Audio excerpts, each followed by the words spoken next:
Alright, hey guys, welcome back to another episode of Oogie's podcast. If you're a newcomer, that's awesome. If you're a regular, then welcome back. Alrighty, let's get into it.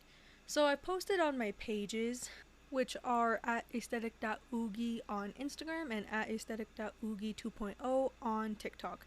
Be sure to follow. Alrighty, let's get back into it. So today's episode is going to be about how I think Toph and Sokka parented Bumi. So what I mean by that is, I think Bumi found comfort in Sokka and Toph because he was neglected by Aang for not being a bender. In The Legend of Korra, we see that dynamic between Bumi, Kaya, and Tenzin, where there was obvious favoritism between the three of them. Now, I'll probably go more into this in a later episode, but I just want to briefly touch up on it now. So, I think the creators actually took an interesting approach, making Aang a neglectful father. I like this a little bit more because I feel like it makes it more realistic, because not every avatar was perfect, and definitely not every parent is perfect.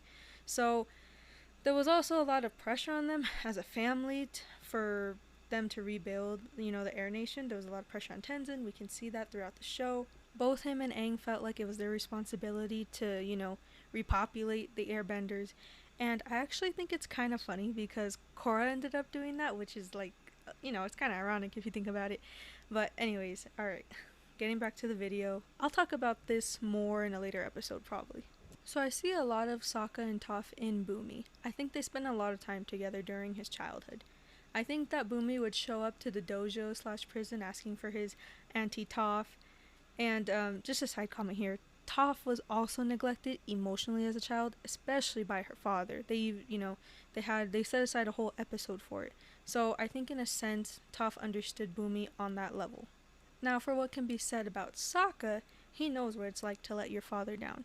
With Sokka, he had to live up to Hakoda's expectations, at least he tried to, or in better sense, live up to his shadow. But for Sokka, it felt like he was failing at that, which honestly would make them the ideal companions for Bumi and or mentors.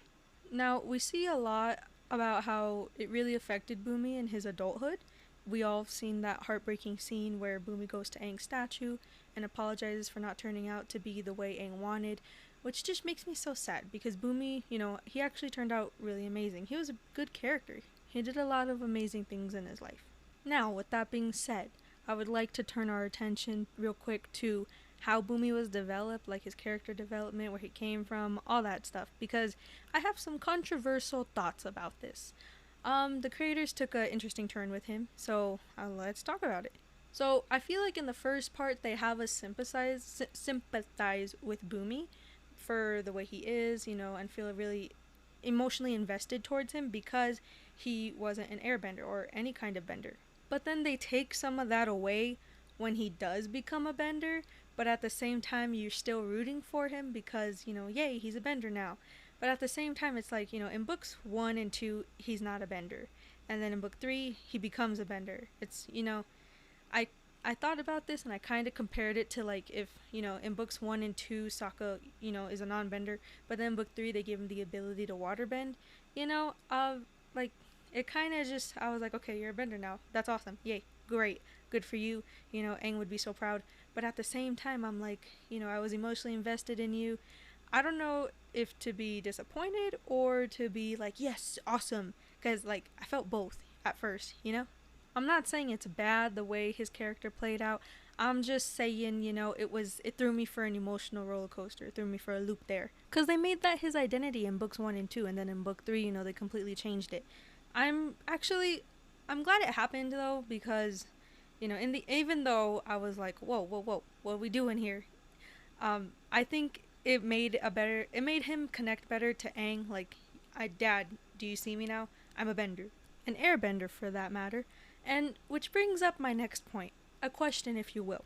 So, if Bumi were to meet someone and have kids with them, would that pass down to them? Would they be airbenders too?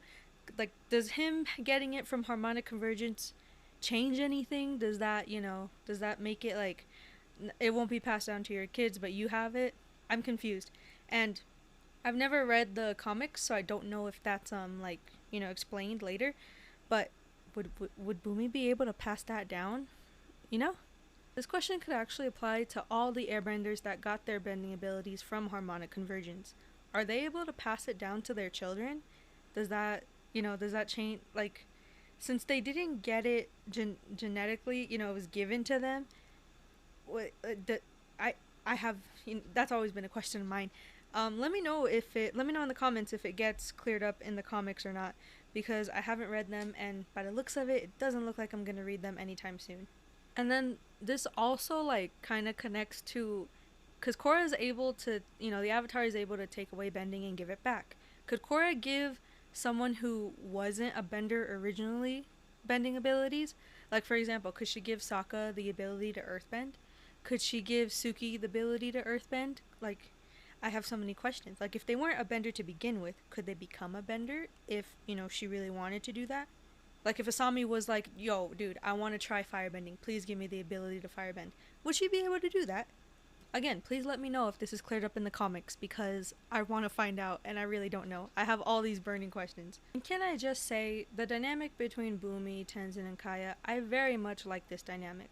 So, just a little bit of, fun facts here. The creators have sisters themselves, so they are very fond of the idea of sibling rivalry, and it was a main point for them when they created Katara and Sokka, and I'm sure they wanted to continue that in The Legend of Korra. So when they did this whole thing, like with the siblings and stuff like that between Kaya, Tenzin, and Bumi, I very, very much liked it. I thought it was funny. I thought it was, really cool. It helped build their characters. It gave them personality. It gave their characters more meaning, a little bit more depth. And the way they interacted was so funny to me. Kaya being like, no, Dad couldn't leave behind his precious little airbender, and then having like Kaya and Bumi, make fun of Aang and be like, Aang, that's not how we remember it. Like, it really sometimes it really is like that in real life. Editor Oogie here, and I just realized I said Aang in that last clip. I meant to say Tenzin. Whoops, my bad. This is the second time I'm doing this. I really need to I really need to slow down and think about it. Alright, anyways, back to the video. I just thought of something. I do also wonder, could Rava potentially help, out the airbenders? Like, can she also take away the ability and give them the ability to bend? But doesn't she technically do, because she is like kind of like the Avatar spirit, like the leader? Like, it passes on. Like, it's still in my head, guys. It's still in my head. It bothers me that I don't have a complete flat answer. Now, going back to Bumi, Sokka, and Toph. Sorry, went on a little bit of a tangent there. But can you imagine having Toph and Sokka as your aunt and uncle? Like, are you kidding me right now? Are you kidding me right now? I know there's people out there that shift Toph and Sokka, Taka, so... Taka, kind of sounds funny. Alright, anyways. So all you Taka shippers, feel free to like this video. Real quick, I just wanted to thank you guys for continuing to listen. I'm still figuring things out, I've never done anything like this. Thanks for being patient with me. I'm still figuring a lot of this stuff out. And also, sometimes I feel like what I write, the scripts I write, I feel like it's not good enough, or I think to myself, who would ever listen to this? Nobody's gonna want to hear this. This is so boring. So I change a lot of stuff. I edit a lot of stuff, and I'm just trying stuff out. So show your support if you like my stuff. I don't know. I know I'm just starting out, but I feel really good about this. So thanks for being patient with me, and I love you guys. I recently got an Avatar book that talks about how Avatar was made and like the history of Avatar, even before it aired and all that stuff. And I'm using that as like, something I can write scripts about, just so I can share fun facts with you guys, because I think those are so cool. Learning about how my favorite shows came together and what it took to make them, and finally have them on air. I think it's really cool learning about the history of my favorite shows. So I'll be sharing a little bit of that with you guys. As you can see, I already shared a little bit about sibling rivalry fun facts with you guys. So I'll be doing that, and I'm really actually excited about that. And also, I recently got the Kyoshi novels, and I'm going to read them, and I'm probably going to talk about those too, because I have an opinion about everything. So I'm really excited to have that, have that coming up. Comment down below if you want me to talk about some animes. I would love to do that too. I might start talking about literally anything. I I don't know. I don't know what I'm doing, but I know I love doing it, so I'm gonna keep doing it. Like I don't know if I said this in the past, but I'm doing everything myself. I write my own scripts, I record everything, I edit everything myself, and I am still, like I said, I'm still learning. So if you guys, if you guys like my channel, like what I'm doing, and then like, subscribe, comment down below. It really helps me out and it makes me feel all nice. So I really appreciate that. Alright, I'm gonna go ahead and end the video here. Also, I posted on my pages, my social media pages, at aesthetic.oogie on Instagram and at aesthetic.oogie 2.0 on TikTok. I posted if you guys could please help me out with, like, an end catchphrase, an outro for my videos, because I have no idea what to say and I don't really like what I've been saying lately. Like, I like it, but it's not it. So if you guys have any ideas, please comment those down below. Okay, with that being said, I'll see you guys in the next episode. Alright, bye guys.